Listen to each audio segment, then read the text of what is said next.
Buen día, Alessandra. Buen día, Mirna. Gracias por su invitación. Gracias por permitirme hablar en este maravilloso programa. Muchas gracias a usted por ayudarnos a entender y a reaccionar a toda esta información que está saliendo y que nuevamente tiene el nombre de Panamá en los principales titulares del mundo. ¿Cómo reacciona usted? Mira, Alessandra, yo creo que lo fundamental es entender que esto no es un ataque concertado contra Panamá.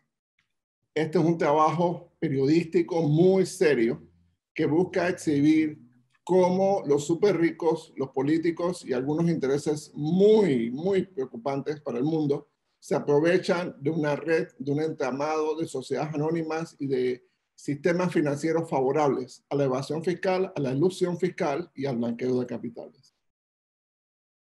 Sí, porque muchos de ellos, de los que hacen estas sociedades o los que se han visto envueltos en estas noticias, lo que dicen es que es un ataque contra el país y se abanican en el nacionalismo. Y es un tema que Mirna y yo hemos estado hablando mucho aquí en el noticiero con diferentes entrevistados y sentimos que hay esos dos puntos de vista, ¿no?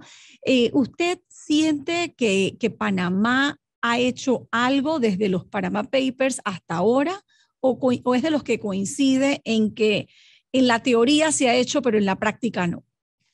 Sí, yo soy del bando de que la teoría se ha hecho bastante, pero en la práctica se ha hecho muy poco. ¿Por qué? Porque nos cuesta implementar.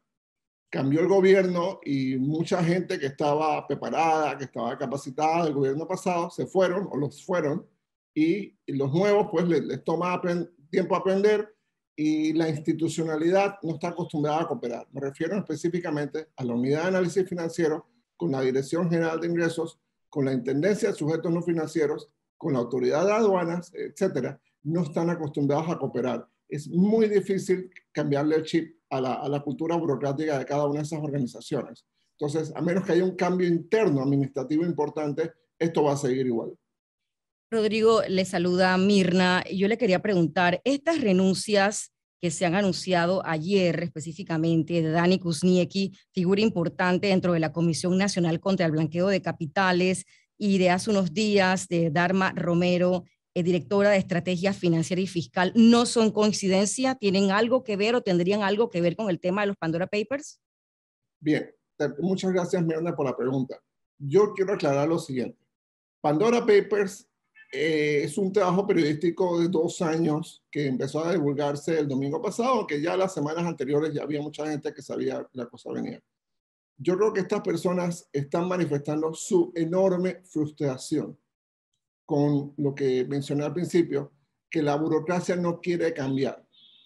Si usted quiere de verdad limpiar el nombre de Panamá, ojo, como lo han hecho otros países, Uruguay, por ejemplo, que supieron manejar este tema de las listas. Uruguay apareció en las mismas listas que Panamá y Uruguay hizo una revolución en su ordenamiento jurídico que lo sacó inmediatamente de las listas y nombraron, crearon instituciones para que esto se cumpliera.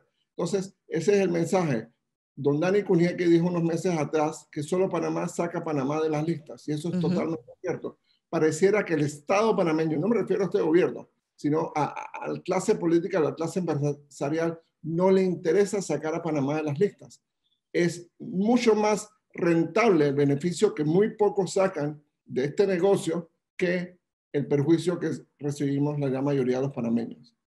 Ayer dijo en este noticiero, Publio Cortés usó una frase que a mí me quedó y dijo, hay una conjura de los sectores de poder ligados a todos los gobiernos que no permite que esto cambie. ¿Qué Totalmente piensa usted? con Publio. Publio fue, por cierto, mi compañero de clase. Totalmente de acuerdo con Publio. Lo que pasa, Alessandra y Mirna, es muy sencillo. Estas grandes firmas de abogados, digo, tengo que mencionarlos por su nombre, estas grandes firmas de abogados ponen ministros de Estado, ponen embajadores, ponen plata para la campaña, le presentan a los candidatos presidenciales y después a los presidentes de la República, le presentan inversionistas, le presentan contactos, entonces tienen demasiado poder en nuestro país. Es justo decirlo, son un sector muy pequeño de nuestra economía, han ayudado, definitivamente que han ayudado a Panamá en una época, pero creo que les cuesta cambiar. Recordemos, hay sectores de la economía panameña que tuvieron el mismo fenómeno. Hace unos 20 años el abanderamiento de naves de Panamá era muy mal visto, eran banderas de conveniencia y Panamá se modernizó. Y hoy en día el abanderamiento de naves de Panamá da mucho valor agregado, tanto a la naviera como al país. Entonces, estos servicios tienen que evolucionar. No puede ser que tú vendas opacidad, tiene que ser que tú vendas eficiencia, tiene que ser que tú vendas transparencia, tiene que ser que tú vendas otros valores. Entonces, tu principal valor no puede ser, ven conmigo que yo oculto lo tuyo. No puede ser. No puede ser que esa sea tu oferta de valor. Entonces, tenemos que reinventar esta industria o simplemente tomar una decisión nacional de que, ¿sabes qué? Se acabó la hora del offshore en Panamá.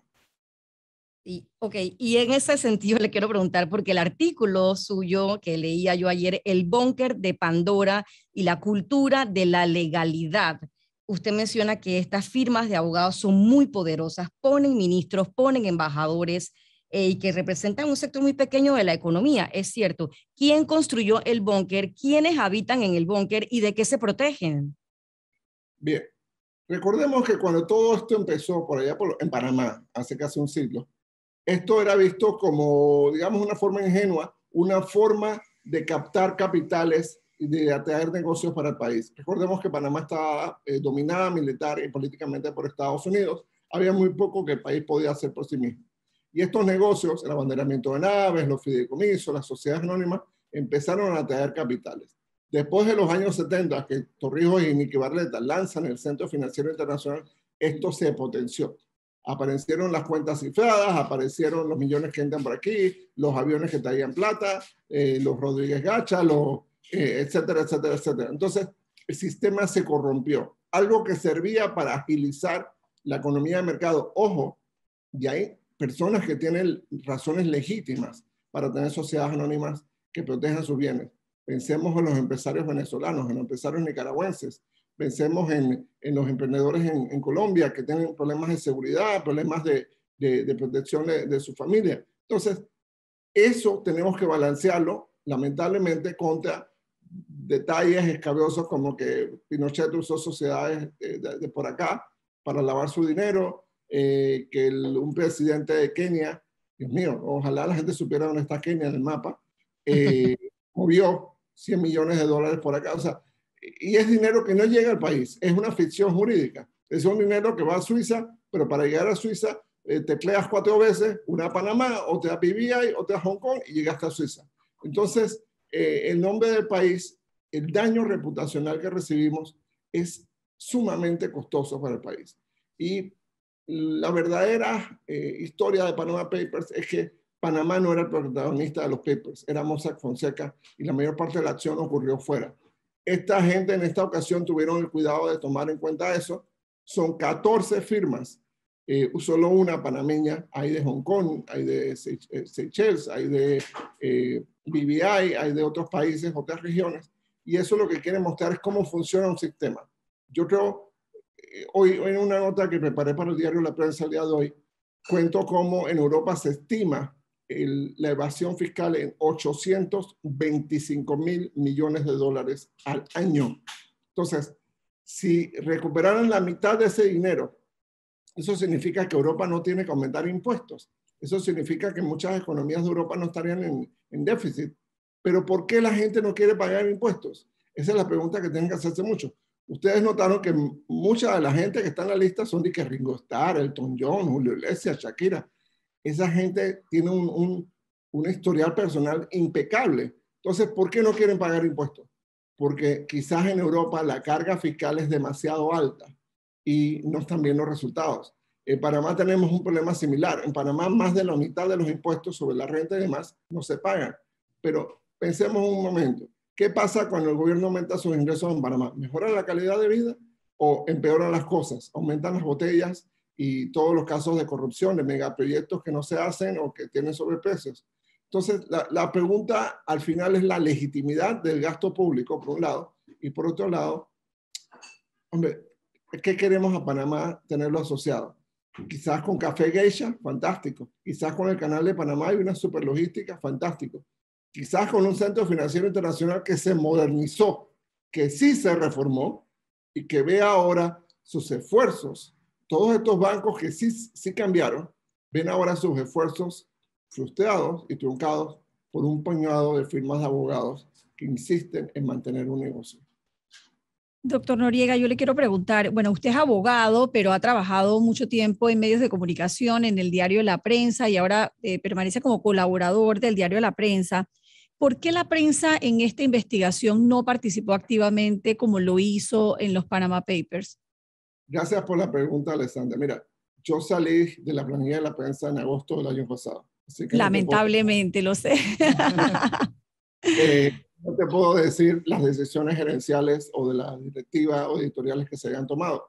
Yo pienso que al perder el enfoque de esta investigación, de enfocarse en Panamá y a tener un alcance mucho más internacional, creo que también pierde un poco el interés periodístico. Además, recordemos algo.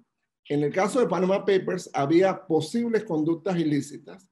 En el caso de Pandora Papers, lo que yo he visto hasta el momento, con respecto a Colgal, son cuestiones que son legales en Panamá. Lamentablemente eso le cuesta a mucha gente entenderlo.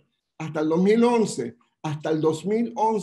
tú en Panamá, si hacías una sociedad anónima, no tenías que averiguar quién era el cliente final. Hasta el 2015, tú no tenías la obligación de averiguar si los fondos de la sociedad anónima eran limpios, eran honestos y llevar un seguimiento. Hasta el 2019, en Panamá, la evasión fiscal no era delito. Y hasta el 2020, hasta marzo del 2020, el mes de la pandemia, no era obligatorio en Panamá informarle al Estado quién era el beneficiario final de las sociedades anónimas. Entonces, son cambios muy recientes y por eso todavía en documentos de 2014, 2012, 2009, 2008, vas a encontrarte cosas que te chocan. Y después, oye, pero esto es una tremenda inmoralidad. Entonces sí hemos avanzado. Sí hemos avanzado, pero no lo suficiente y no tan rápido. En los próximos años te vas a dar cuenta que sí, efectivamente Panamá dio un salto. Si el Estado, si el gobierno de verdad empuja lo que ya hay, yo creo que vamos a salir de todas las listas. Recordemos que esta es la lista de paraísos fiscales, es decir, la lista de los países que ayudan a evadir impuestos. Hay otra lista mucho más seria que la lista de los países que ayudan a lavar dinero. Yo creo que vamos a tener mejores noticias en la lista de lavado de dinero, porque Panamá ha hecho un trabajo muy bueno, especialmente el que hizo don Dani Cusnieque y la señora Romero, hicieron un trabajo extraordinariamente bueno, y eso se va a notar en las próximas listas. Entonces, el de evasión fiscal, todavía nos quedan unas tareas que hacer. Tú misma dijiste en tu entrevista con Julio Cortés, oye, es increíble las anécdotas que este señor tiene sobre lo que pasó con la DGI. No había caja menuda. Él tenía que pagar los couriers para mandar los documentos a Europa. ¿Qué cosa más terrible?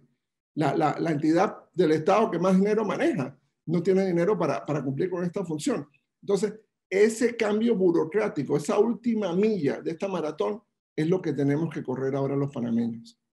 Rodrigo, me llama la atención algunas frases del artículo del Búnker de Pandora y la cultura de la legalidad, y una de ellas que me pareció muy, muy interesante es: aquello que es legal no siempre es moral, y que hay una doble moral tributaria. Y también en el artículo usted desmitifica algunos conceptos que se han enarbolado en los últimos días en los medios de comunicación sobre la investigación en sí, la investigación del consorcio.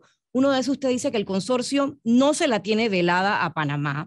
Dos, no se ha hackeado información, como muchos han tratado de decir también, y que la OCDE, este organismo internacional, no está detrás. Explíqueme un poco eso para que aquellos que nos están escuchando sepan realmente cómo podemos desmitificar la investigación un poco. Muchas gracias, Mirna, por esta oportunidad. Yo conozco a algunos miembros del consorcio. Yo no soy miembro del consorcio. Conozco a muchos, los que hay en Panamá, los que hay en América Latina, los que hay en Europa, etc. He hablado con ellos y todo lo demás. El Consorcio Internacional de Periodistas de Investigación, ICIS, por sus siglas en inglés, es una organización de periodistas que aportan su tiempo, y los medios con los que trabajan aportan el tiempo del periodista. Aquí no está George Soros, ni Bill Gates, ni Zuckerberg, ni Movin, nadie por el estilo dando plata para esto. Es cada periodista y cada medio aporta sus propios recursos. Uno. Dos, ¿tú te imaginas al Washington Post o a la BBC o al diario El País o al Le Monde, etcétera, hackeando una computadora o pagándole a alguien? Oye, yo tengo una platita que me sobró, dame información. No, por supuesto que no. Ustedes tampoco lo harían, ni yo tampoco. Entonces, ¿por qué tenemos que atribuirle al consorcio intenciones malignas? El consorcio Lo que pasa es que los panameños a veces somos parroquiales. El consorcio venía realizando un trabajo muy, muy detallado sobre el tema de evasión fiscal y blanqueo de capitales. Primero fueron en 2011 unas publicaciones llamadas Luxembourg Leaks, LuxLeaks. Luego en el 2013 fueron Swiss Leaks. O sea, las LuxLeaks mostraban toda la tramoya esta de corrupción en Luxemburgo. Eso provocó cambios, caída de ministros, bancos tuvieron que cerrar, renunciaron banqueros, un poco de gente cayó presa. Pero bueno, eso, como no es Panamá, no nos interesa. Swiss Leaks, Suiza era el peor lavadero del mundo. Todavía sigue siendo un lavadero muy importante. ¿Qué pasó? Salieron las Swiss Leaks de cómo los bancos se coordinaban con los reguladores. Tú pones el sellito por aquí, yo le pongo la firma por allá, la cosa sigue igual. Entonces, eso desmitificó que Suiza había cumplido con los temas de lavado de dinero. Eso provocó muchos cambios. Luego vino Panama Papers, pero para nosotros empezó, no, que esto empezó contra Panamá y que a Panamá todo el mundo lo odia. Después de Panamá fueron Paradise Papers. Eso fueron Bahamas, las Islas Vírgenes Británicas, Bermuda. Siguió el tema. Luego vino otro más que ahora mismo se me escapa el nombre, y después vino Pandora. Entonces, este es un esfuerzo concertado de más de una década, casi 14 años este consorcio está trabajando en estos temas de blanqueo de capitales y evasión fiscal. Entonces, no es que se la tienen velada a Panamá, es que si tú eres honesto y te miras toda la historia del consorcio, el consorcio, la mayor parte de lo que ha escrito y publicado no tiene nada que ver con Panamá. Nada que ver con Panamá. Entonces, todas las divulgaciones tuvieron, hasta Panama Papers, tuvieron el nombre del país. Luxemburgo, Suiza, Panamá. ¿Por qué el otro no se llamaba Bahama Papers? Porque estaban Bahamas, estaba Bermudas, estaba BVI. Entonces, le pusieron un nombre pegajoso. Y este se llama Pandora porque es precisamente abrir esa caja de Pandora con la esperanza de que lo que quede sea la esperanza de un mejor mundo, de que ya finalmente los países hagan lo que tienen que hacer. La gran sorpresa de Pandora Papers es que Estados Unidos se ha convertido en uno de los sitios favoritos para el blanqueo de capitales y la evasión fiscal. ¿Por qué? Porque tiene Wyoming, tiene Dakota del Sur, tiene Nevada, tiene Delaware, y este año, Estados Unidos aprobó finalmente una ley para que se conozca el beneficiario final de esas sociedades. Miren ustedes, Panamá por detrás de Panamá. Detrás de Panamá, exactamente. Entonces, así que el sistema, miren, ahí está Hong Kong también. Hong Kong que está dominado por los chinos. Y hay una sacadera de papeles a los chinos. ¿Por qué? Porque esto es imparcial. Ah, no, esto es de izquierda. No, esto es de derecha. No, esto es de... No. Esto no tiene ideología. Esto es periodismo puro y duro, del que nos gustaría a todos y todas hacer. Así mismo a buscar un solo tema. Wow, que me paguen todas mis quincenas. Perfecto. Dime cuál. Entonces, yo creo que no tenemos que dejar de difamar al consorcio. Tenemos que dejar de pensar que esto es una campaña concertada contra Panamá. La OCDE, yo conozco la OCDE. Yo he visitado la OCDE en París. Es una organización que está limpia. Los tipos tienen que medir cuántas tazas de café te tomas y si te vas a llevar una fotocopia, etc. Entonces, ellos no tienen capacidad de orquestar estas campañas contra Panamá. No hay tal campaña contra Panamá. El consorcio no está financiado por nadie más que por sus propios medios y el propio trabajo de los periodistas.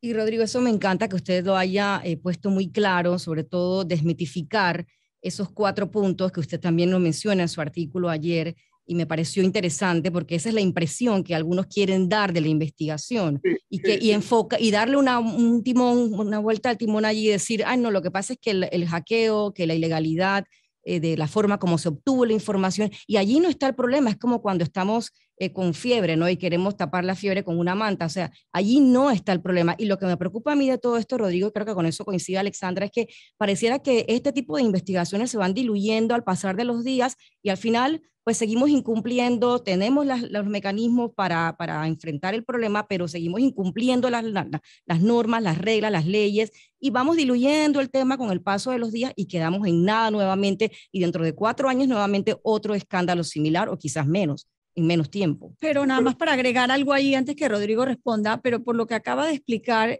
no va a pasar nada porque hasta ahora no se ha incumplido ninguna ley en Panamá. O sea, no, me refiero que no va a pasar nada en Panamá. Ese es el vaticinio, doctor Noriega, ¿no? Y eso es lo que nos preocupa, Rodrigo. cosa, salvo que aprieten unas tuercas y la DGI y la UAP se empiecen a conocer y salgan juntos y se tomen un café y mejoren su intercambio de información, porque eso es lo básico. Lo básico es que la DGI no puede cumplir, no puede mandar la información pedida si no tiene quien le da la información. Si a ti te piden, Alexander, oye, dame la información financiera de Mirna. Bueno, y tú no la tienes, la tiene el Banco de Mirna. Y el Banco de Mirna se la ha dado a la UAF. Entonces, si la UAF no te la da a ti, tú no se la puedes dar a nadie. Y el problema allí pasa a ser esa relación entre DGI y UAF, entre otras cosas, porque hay otras entidades de gobierno también metidas en este asunto. Nosotros tenemos que ser muy realistas con lo que está pasando en Panamá. Si Panamá no se enseria, cada vez va a ser más costoso este tema de las listas. En 2 semanas viene la lista de blanqueo de capitales. Después viene una serie de determinaciones del gobierno de Estados Unidos, una serie de determinaciones de otros organismos. Entonces, en 6 meses se repiten las listas europeas. O sea que hay 6 meses para cambiar, para hacer cosas. Vi positivamente que ayer el Ministerio Público empezó una imputación por evasión fiscal. Creo que eso es clave. Yo tuve la fortuna de hablar hace unos meses atrás con unos diplomáticos europeos y les pregunté sobre este tema de las listas y qué necesitamos hacer en Panamá. Y me dijeron, ustedes necesitan una condena. Ustedes necesitan una condena. El día que ustedes tengan una condena por blanqueo de capitales o de muy alto perfil o una condena por evasión fiscal de muy alto perfil, entonces empiezan a ganar credibilidad. Todo el mundo... Perdón, déjame cerrar con esto. Todo el mundo sabe que el banco que le lavó la plata a Odebrecht en Panamá sigue abierto. El banco que le lavó la plata a FCC, a MECO, a Roxa, a Bagatec, siguen abiertos. Entonces no pasó nada. Hombre, un vicepresidente, un oficial ahí de bajo nivel que están enfrentados a la justicia. Todos sabemos que esa cantidad de dinero no entra a un banco si la junta directiva, si la presidencia, incluso los accionistas no lo aprueban. Entonces, no pasó nada con eso. Eso fue una oportunidad de lujo que perdimos, de enviar un mensaje de que Panamá sí era un jugador serio. Tenemos nuevamente esa oportunidad y no podemos perderla. Y yo quería preguntarle en relación a eso, la ley 70 del 2019 sí establece el tema de la evasión fiscal. Rodrigo, acláreme un poco eso de $300,000 o más como un delito parte del Código Penal. Sí existe. Me pregunto yo si hay alguien que realmente ha caído dentro de esa figura. Bien, uno, que la figura es nueva. Así que recuerda que no podía hacer nada que hubiese sucedido. Cuando la ley entra en vigencia es a partir de esa fecha. O sea que nada que sucedió del 2019 para acá podía entrar en vigencia. Tenía que ser 2019, 2020, 2021. Entonces tenemos la noticia feliz pues de que el Ministerio Público ya imputó a alguien por este tema y va a empezar a haber investigaciones sobre este asunto. $300,000 o más. Esto no es el hijo de la cocinera, esto no es la señora que vende zapatos en la central, no. Esto son jugadores bien grandes. Ojo, como es delito precedente de blanqueo de capitales, también son las personas que valen $300,000 o más en Europa, en Estados Unidos, en Sudamérica, en África, en Asia, donde sea, la bolita del mundo amén. Y esto le facilita a Panamá entonces la investigación de estos delitos. Esto es un elemento bien importante. Vamos a ver en los próximos meses y años mucha velocidad en estos temas porque creo que el Ministerio Público sí está bastante alineado en este asunto. Esperemos que los jueces y esperemos que los otros actores también. Y ese caso que bien menciona salió ayer, se divulgó ayer, pero no se ha dado mayores detalles del mismo, no como en otros países en donde se hacen grandes titulares y se da toda la información en detalle del caso precisamente para sentar un precedente, ¿no? Y hacer ver que hay una ley que se cumple. Claro, pero aquí se maneja bajo perfil, ¿no? Aquí el efecto escarnio del derecho penal se pierde si tú ocultas la identidad de a quién estás aplicando el derecho penal. Entonces, oye, agarramos unos banqueros por blanqueo de capitales. ¿Quiénes son? Yo no puedo decirte. ¿Sobre qué hicieron? No te puedo informar. Pero si ya están condenados, se debería poder decir, ¿no? Si ya tienen una condena. Sí, cuando lleguen a condena, sí. Pero sería bueno por lo menos saber, mira, agarraron a fulano o están investigando tal cosa. Y ya le mandas un mensaje positivo al mundo. Y esto fue antes de esta lista. O sea, que yo creo que vamos a ver más de estas cosas. Y bueno, el tema es burocrático. El tema es tener la voluntad política, uno, de que la DGI mejore su nivel, sea más institucional, sea más digital, igual la UAF puedan cooperar. Ojalá fueran parte del mismo ministerio, del Ministerio de Economía y Finanzas, por ejemplo, o del ministerio, o de alguna otra entidad. Y pues ya la decisión política del país de que si queremos seguir siendo offshore o no. Hay mucho negocio en Panamá que no tiene nada que ver con el offshore. Y hay offshore limpio, hay offshore transparente también. Que no lo Claro. Y eso es bueno saberlo, Rodrigo. Claro. Y creo que con esta entrevista quedan algunos puntos muy claros también sobre el tema periodístico, el tema de la investigación, que creo que, como bien decía usted, me resulta increíble. Le comentábamos también a don Publio ayer, o al otro invitado que teníamos ayer también, Roberto Ruiz Díaz, sobre que nos cuesta trabajo creer que medios tan importantes como The Washington Post, El País y otros más, pues se hayan prestado para esta investigación, como bien dice usted en su artículo, que se la tienen velada a un país o a otro. Yo creo que es importante lo que usted ha dicho, ¿por qué atribuirle, como bien mencionaba Rodrigo, al consorcio intenciones malignas con Panamá? Creo que eso es importante.